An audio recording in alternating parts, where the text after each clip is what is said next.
Mimpi itu sempat begitu dekat. Sorak-sorai memenuhi stadion. Harapan membumbung tinggi. Indonesia percaya. Namun sepak bola tidak selalu memberi akhir bahagia. Kegagalan di babak keempat kualifikasi Piala Dunia menjadi pukulan keras. Bukan hanya bagi pemain, tetapi bagi seluruh bangsa. Statistik mencatat, Indonesia hanya terpaut 1 kemenangan dari peluang menjaga asa. Produktivitas gol menurun di 2 laga terakhir, dan efektivitas penyelesaian akhir berada di bawah 30%. Detail kecil, namun di level tertinggi, detail menentukan segalanya. Kini, era baru dimulai. John Herdman datang membawa reputasi. Ia pernah membawa Kanada menembus Piala Dunia 2022, membangun tim yang solid secara struktur dan disiplin dalam organisasi permainan. Dalam filosofi Herdman, pertahanan bukan sekedar bertahan, tetapi menjadi titik awal serangan. Formasi 4-3-3 fleksibel dengan pressing terukur dan transisi vertikal cepat menjadi ciri khasnya. FIFA Series 2026 akan menjadi laboratorium taktik. 3 lawan, 3 karakter berbeda, 3 ujian mental.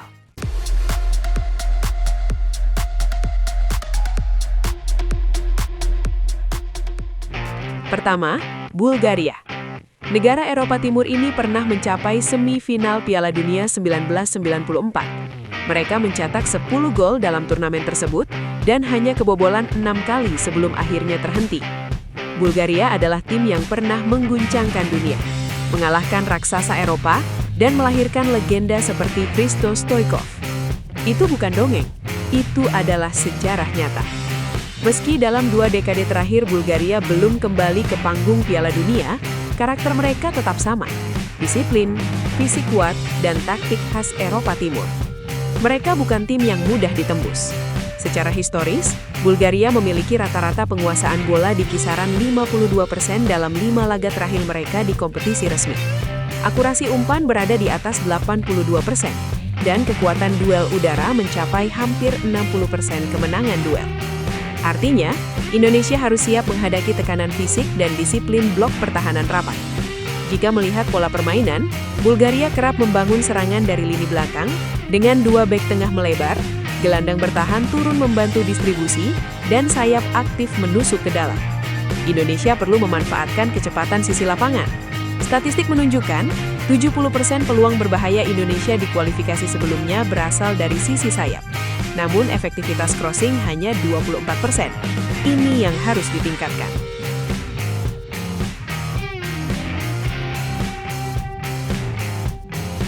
Laga kedua, Kepulauan Solomon. Runner-up OFC Nations Cup 2004 ini dikenal agresif. Dalam kualifikasi regional terakhir, mereka mencetak rata-rata 1,8 gol per pertandingan, namun kebobolan 1,5 gol per laga. Artinya, mereka berani menyerang, tetapi juga memiliki celah di lini belakang. Solomon unggul dalam sprint jarak pendek. Tekanan tinggi selama 15 menit awal sering menjadi strategi mereka. Menariknya, kultur sepak bola di Kepulauan Solomon cukup kuat. Negara ini juga dikenal sebagai salah satu kekuatan futsal di kawasan Pasifik. Hal itu menunjukkan bahwa fondasi teknik, kecepatan kaki, serta kecintaan masyarakat terhadap olahraga ini cukup besar. Artinya, meski datang dari konfederasi yang berbeda, mereka tidak bisa dipandang sebelah mata. Secara gaya bermain, Solomon dikenal mengandalkan kecepatan dan fisik. Mereka kerap menerapkan permainan direct, umpan-umpan panjang cepat ke depan, serangan balik agresif, dan tekanan tinggi saat kehilangan bola menjadi ciri khas tim ini. Tempo permainan mereka bisa meningkat drastis dalam hitungan detik, dan jika lawan lengah, celah sekecil apapun bisa dimanfaatkan. Namun dari segi pengalaman menghadapi tim-tim Asia dengan intensitas tinggi, mereka masih memiliki tantangan tersendiri. Kedalaman skuad menjadi faktor pembeda. Begitu pula kualitas kompetisi domestik. Negara-negara Asia yang lebih berkembang memiliki ritme pertandingan yang lebih konsisten dan kompetitif. Disinilah perbedaan level bisa terlihat. Menghadapi Kepulauan Solomon menjadi ujian penting bagi Indonesia. Laga seperti ini sering menjadi ujian konsistensi dan fokus. Solomon datang tanpa beban besar. Mereka bermain lepas, tanpa tekanan ekspektasi publik. Sebaliknya, Indonesia membawa harapan, membawa ekspektasi, membawa tuntutan untuk meraih kemenangan meyakinkan. Ini bukan sekedar pertandingan biasa, Ini bagian dari awal perjalanan baru di FIFA Series 2026. Jika mampu tampil disiplin, rapi dalam organisasi permainan, dan efektif memanfaatkan peluang, Indonesia berpeluang mengamankan hasil positif. Namun jika lengah, jika jarak antar lini terbuka, atau konsentrasi menurun, kecepatan dan determinasi wakil Oseania itu bisa menjadi ancaman serius. Dan disitulah mentalitas tim akan diuji. Jika Indonesia mampu bertahan dari tekanan awal, ritme permainan bisa dikendalikan.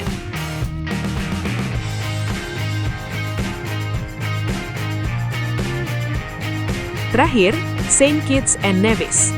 Dalam sejarah sepak bolanya, Saint Kitts and Nevis memang belum pernah tampil di putaran final Piala Dunia. Namun mereka bukan tim pasif di kawasan CONCACAF. Mereka aktif berpartisipasi dalam setiap edisi kualifikasi Piala Dunia zona CONCACAF. Perjalanan mereka mungkin belum mencapai panggung tertinggi, namun progresnya terlihat nyata. Prestasi penting hadir di ajang CONCACAF Gold Cup. Pada edisi 2023, Saint Kitts and Nevis berhasil lolos ke putaran final Gold Cup untuk pertama kalinya dalam sejarah. Itu bukan sekedar pencapaian administratif, itu adalah lonjakan kualitas. Keberhasilan tersebut menandai peningkatan organisasi permainan, disiplin taktik, serta daya saing melawan tim-tim Amerika Tengah dan Karibia lainnya. Sebagai tim Karibia, Saint Kitts and Nevis memiliki ciri khas yang sangat jelas. Fisik kuat, duel keras, kecepatan tinggi di lini depan, transisi cepat dari bertahan ke menyerang, dan bermain penuh energi sepanjang laga. Mereka tidak selalu menguasai bola lama, namun ketika mendapatkan ruang, serangan mereka bisa sangat eksplosif. Banyak pemain mereka memiliki pengalaman bermain di liga-liga regional CONCACAF. Beberapa di antaranya bahkan merumput di Eropa level bawah, membawa pengalaman berbeda dalam intensitas pertandingan. Menghadapi Saint Kitts and Nevis akan menjadi pengalaman berbeda bagi Indonesia. Jika Kepulauan Solomon mewakili gaya Oseania yang direk, maka Saint Kitts membawa karakter sepak bola Karibia yang cepat dan eksplosif. Tempo permainan bisa meningkat tiba-tiba, duel fisik terjadi hampir di setiap lini, dan konsentrasi tidak boleh turun sedetik pun. Mereka memang bukan tim unggulan dunia, namun keberhasilan lolos ke Gold Cup 2023 menjadi sinyal jelas. Saint Kitts and Nevis bukan lagi tim yang bisa diremehkan. Bagi Indonesia, laga ini adalah ujian menghadapi gaya fisik dan tempo cepat khas kawasan Amerika. Disiplin posisi, kecepatan membaca transisi, serta ketenangan dalam duel 1 lawan 1 akan menjadi kunci.